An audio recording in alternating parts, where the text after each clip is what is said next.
네, 투자의 기술입니다. 토마토 투자클럽의 마제스터 전문가 연결해 보겠습니다.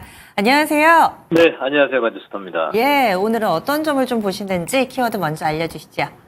예, 자, 오늘 이제 금리 인하 수혜 섹터와 이제 해리스 정책 섹터 이렇게 말씀을 좀 드리고 들어가 보도록 하겠습니다. 네, 해리스 키워드도 오늘 장에 상당히 좀 강력하게 작용을 하고 있습니다. 금리와 관련해서는 어떤 분석하고 계시는지 설명해 주세요. 예.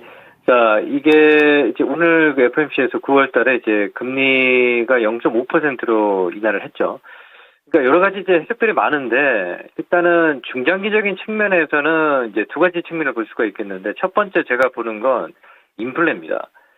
이번에 물가 상승률을 2.5%로 발표를 했거든요. 그러니까 8월 입장에서도 0.5를 인하할 수 있었던 이유 중에 하나가 인플레가 어느 정도 지금 잡혀있기 때문에 이게 단행할 수가 있었던 게 되지 않았느냐 이렇게 좀 판단을 좀 하고 있습니다. 그러면 일단 제가 이제 이 투자 기술에서 전략을 세웠던 것처럼 이제 하반기에 금리 인하 수혜를 계속 보자고 말씀을 좀 드렸거든요.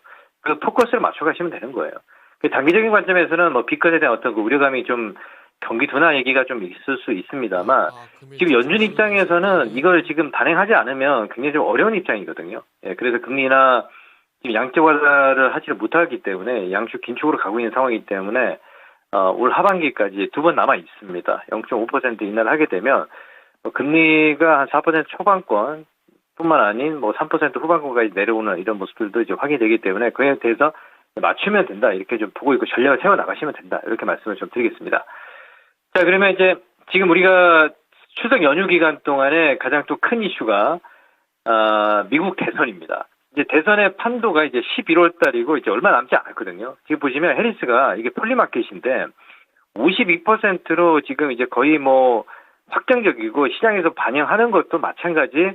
예, 이제 해리스 정책 지금 현재 바이든 정부의 어떤 그 정책에 좀 이어갈 수 있는 이런 모습들이 지금 시장에서 보이고 있기 때문에 그에 대한 포커스를 맞춰가시면 되는 거예요. 자, 그리고 제가 지난번에도 계속 말씀을 좀 드렸지만, 이쪽 사이트 같은 경우도 이제 그 해리스가 49.7%로 지금 위에 있기 때문에 제가 보는 관점은 일단 포커스를 이 두 달이 채 남지 않았단 말이에요. 미국 대선 자체가. 그래서 일단 큰 변수가 없는 한, 이게 시장에서도 알려주고 있다. 이렇게 좀 판단을 좀 하고 있습니다. 자, 그러면 우리 시장 얘기를 좀 해드리면, 제가 지난주에 어떤 얘기를 좀 드렸냐면, 전기전자 업종하고 지수를 말씀을 좀 드리면, 이 전기전자 업종들이 이제 외국인들의 이제 대량 매도가 나오기 때문에 시장이 바로 갈 수가 없다 말씀을 좀 드렸거든요. 이렇게 지금 외인들이 계속 매도를 이어가고 있고, 오늘 반도체가 급락이 나오잖아요. 잠시 후 말씀을 좀 드리겠지만, 반도체는 제가 올해 3월달, 6월달, 뭐 한미반도체 기준으로 무조건 매도하자 말씀을 좀 드렸는데, 그게 이제 시장에 나타난단 말이에요. 자, 그러면, 코스닥 쪽을 보시면 지금 코스닥이 제가, 700포인트 깨졌을 때도 뭐 어떤 얘기를 좀 드렸냐면, 코스닥 시장이 가볍게 지금 탄력 자체가 이쪽으로 올라온다라는 얘기를 제가 분명히 말씀을 좀 드렸습니다. 지금 현재 코스닥이 738포인트 선에서 오늘도 지금 강세를 유지를 하고 있고요. 하지만 거래소 쪽에서는 조금 이제 좀 무겁잖아요. 이제 이게 대부분, 반도체가 있기 때문에 전기전자 섹터리. 그래서 이제, 갈 수 있는 게 조금 좀 제한적이지 않겠냐고 말씀을 좀 드리겠고요. 자, 그러면 반도체부터 말씀을 좀 드릴게요. 자, 하이닉스 기준으로 보게 되면, 하이닉스는 뭐 6월, 7월 달에 24만원 넘어갈 때 무조건 매도하자 말씀을 좀 드렸거든요. 지금 와서 이제 반도체를 추천했던 사람들 같은 경우는 이제 변명의 얘기를 하고 있단 말이에요. 그리고 한미반도체도 보시자고요. 한미반도체도 제가 6월 달에 이거 오버슈팅 됐으니까 무조건 매도라 말씀을 좀 드리면서 이제 반토막 이하란 말이에요. 그러니까 지금 이 구간에서도 뭐 저평가됐다고 얘기하는 사람들이 있는데 아니 아직까지는 힘들어요. 그래서 제가 보는 관점은 이게 시장이 올라올 때는 이제 천천히 올라올 수 있겠지만 일단은 낙폭과대 지금 삼성전자도 잠시 후 말씀 좀 드리겠는데 이거 보십시오. 삼성전자를 이렇게 지금 시장을 외인들이 매도를 하고 있는데 이게 올라갈 수가 없잖아요. 그죠?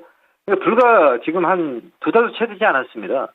88,000원 넘어갈 때 9만전자 얘기했던 사람들이 지금 어떤 모습이 나타났냐면 지금 하이닉스뿐만 아니라 삼성전자도 6만원권 초반까지 내려왔습니다. 그래서 반도체는 제가 하지 말자고 얘기했던 게 후발 종목들도 이제 그런 모습들이 나타나기 때문에 제가 이번 타이밍에서 우리 반도체를 가지고 있는 시청자분들 같은 경우는 잘 빠져나오는 전략 뭐 여전히 제시를 좀 해드리도록 하고요. 자, 지금 시장에서 이제 하반기 쪽에서는 저는 이제 두 가지 섹터를 보고 있는데 2차 전지와 이제 바이오인데 이제 오늘 이제 바이오가 좀 반응을 좀 합니다. 예, 뭐 삼성 바이오로직스라든지 알테오젠이라든지 이런 애들이 좀 반응을 좀 해요. 그리고 지난주에 우리가 이제 2차 전지 쪽으로 넘어가게 되면 금양 같은 경우를 이제 셀단에서 보시면요. 이제 LG에너지 솔루션 같은 경우가 241선을 넘어가고 지금 박스로 횡보하고 이제 매물 소화를 하는 과정이고요. 예.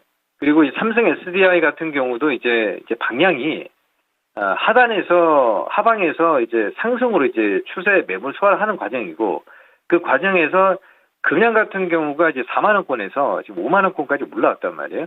그러니까 셀단에서도 이제 순환매가 좀 이어지는 모습들이 지금 확인되고 있고 그리고 이제 정부채 쪽에서 보시면 오늘 에코앤드림이 7% 상승에 오늘 장중에 10% 이상 이제 급등이 나온 상황인데 먼저 올라왔던 게 이제 에코프로 머티리얼즈거든요.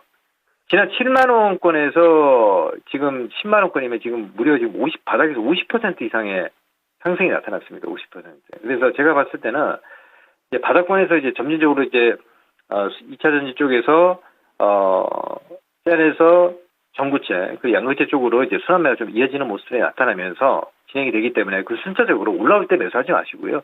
빠질 때 눌림목에서 매수하는 걸 제가 적극적으로 말씀을 좀 드리겠습니다.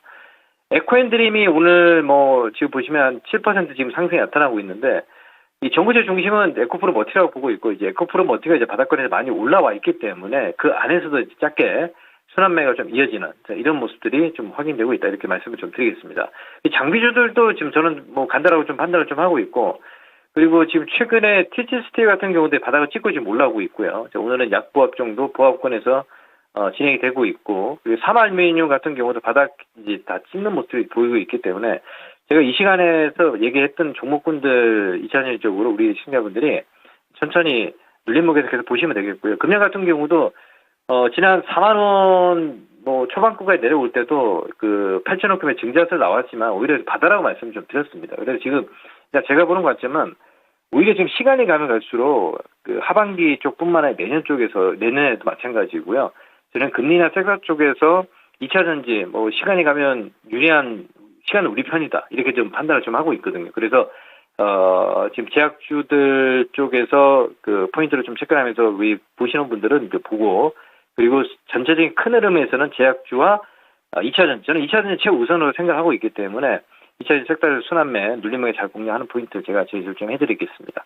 그래서 지수를 보면 여전히 이제 하반 지금 이번 주가 이제 오늘 내일이잖아요. 내일 보면 정기전자 업종들이 신저가예요. 신저가이기 때문에 이게 단기 동평면선을 이제 최소한 5일선을 돌파하는 시점이죠. 그 시점에서 이제 어느 정도 매수가 유입될 수 있는 자리가 좀 진행이 되지 않겠냐라고 보고 있습니다. 그래서 여전히 시장은 코스닥 시장을 우리 시청자분들 보시고 뭐 매매든 트레이딩이든 그리고 성장주의 어떤 그 투자든 코스닥 쪽으로 보는 게 맞다라고 말씀을 좀 드리고 마무리하도록 하겠습니다. 알겠습니다. 고맙습니다. 예, 감사합니다. 마저스입니다. 이렇게 해서 투자의 기술 배워봤습니다.